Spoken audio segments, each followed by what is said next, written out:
When you're being treated for mesothelioma, managing your side effects is just as important as the treatment itself. Here's why. If your side effects make your life miserable, there's a good chance you're going to discontinue treatment, even if it's helping you.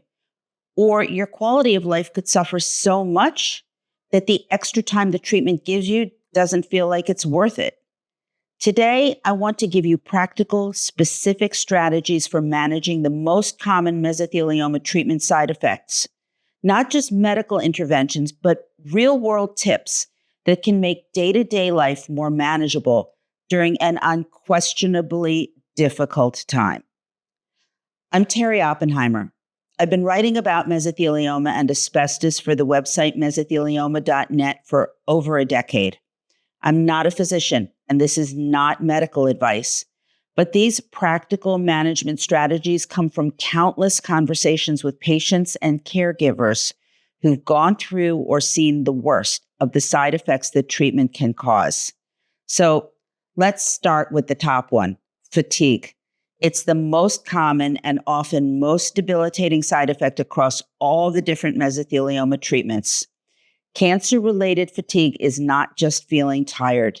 It's profound exhaustion that doesn't improve with rest. But there are strategies that help. It starts with energy conservation. That means prioritizing the activities that matter to you most and letting go of less important tasks. You have limited energy, so spend it intentionally on what matters to you rather than pushing yourself to maintain pre-cancer activity levels. Plan important activities for when you have the most energy. For most people, that's the morning. Alternate any activity you engage in with frequent rest periods and accept help from others for tasks like housework, meal preparation, and errands.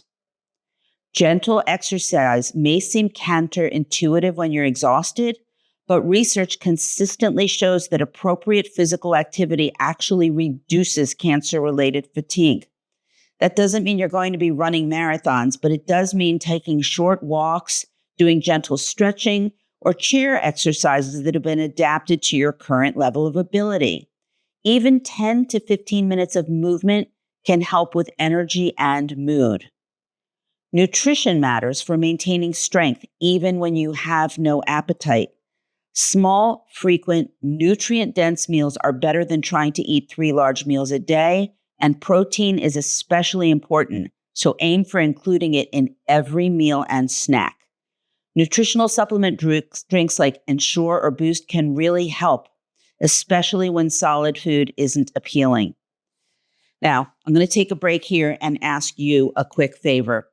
If you find these videos helpful, please hit the like and subscribe buttons below because it helps other people find us. Also, if you have questions or there's a topic you'd like to see addressed in a future video, send me a note in the comment section. And make sure you watch until the end because I'm going to give you valuable information on where to find resources that will make a real difference for you. Now, for nausea, timing your medication correctly is critical. Take anti-nausea medications proactively before nausea becomes severe. They work much better as a preventative than as a treatment. If you know your nausea is at its worst on certain days after your chemotherapy sessions, start taking the anti-nausea medication the day before and continue through the worst days. Dietary strategies include eating small amounts frequently rather than large meals. Cold or room temperature foods often sit better than hot ones. Bland foods like crackers, toast, rice, or applesauce are gentler on the stomach. And ginger in tea, candies, or capsules helps many patients. Avoid greasy, spicy, or very sweet foods that tend to worsen nausea and stay hydrated. Small sips of liquid through the day. Ginger ale, clear broth, or electrolyte drinks are all good choices. Some people find that eating a small amount of food before getting out of bed in the morning reduces nausea. So keep some crackers on your nightstand. And for mouth sores from chemotherapy, again, prevention is easier than treatment. Be meticulous with your oral hygiene with gentle brushing after every meal and before bed too.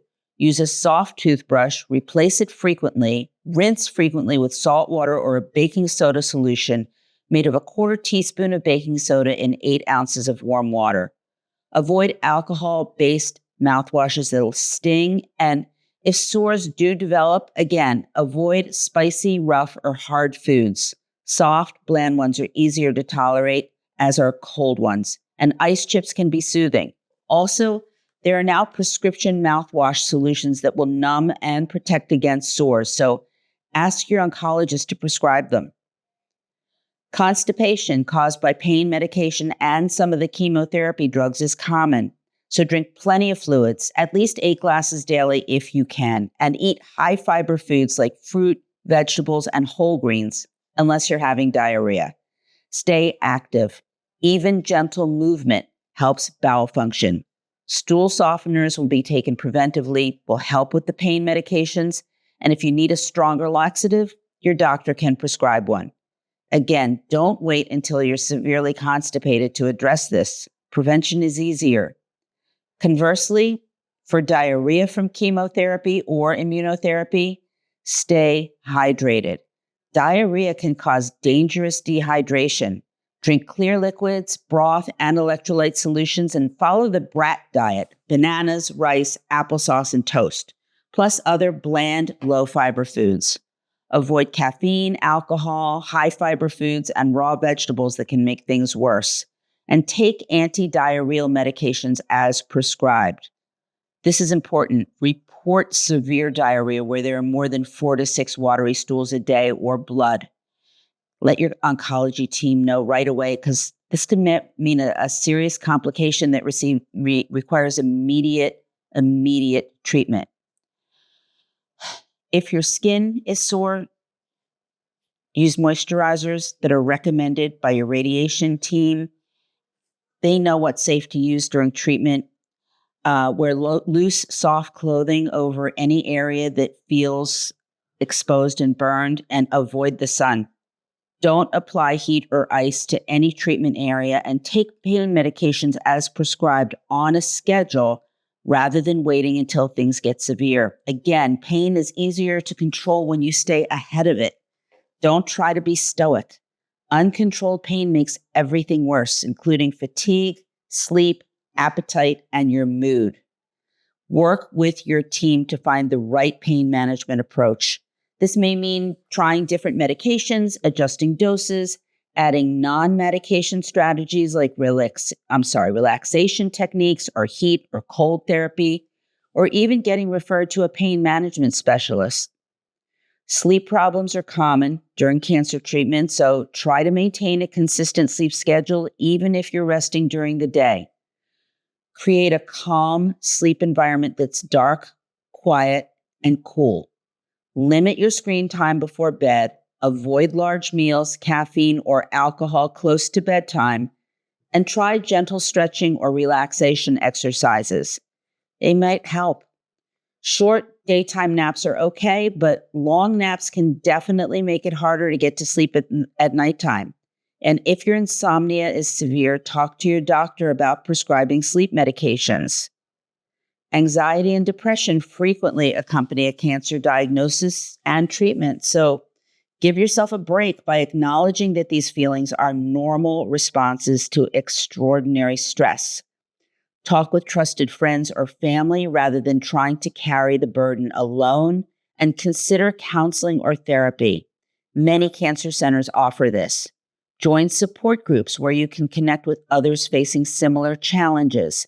Ask your doctor about anti-anxiety or antidepressant medications if your symptoms are severe. For managing multiple medications, create a system that works for you. Pill organizers, smartphone apps, written schedules. Keep an updated list of all your medications, doses, and schedules to bring to every medical appointment, and set reminders for medications that need precise timing. Every once in a while, ask your pharmacist to review all your medications to make sure there are no troubling interactions. General strategies that help across multiple side effects include staying connected to others rather than isolating yourself, maintaining activities you enjoy adapted to your current abilities, ask for and accept help from others, communicate openly with your medical team about any symptoms you're having, keep a symptom diary to track what helps and what doesn't, and be patient with yourself. Recovery from side effects takes time.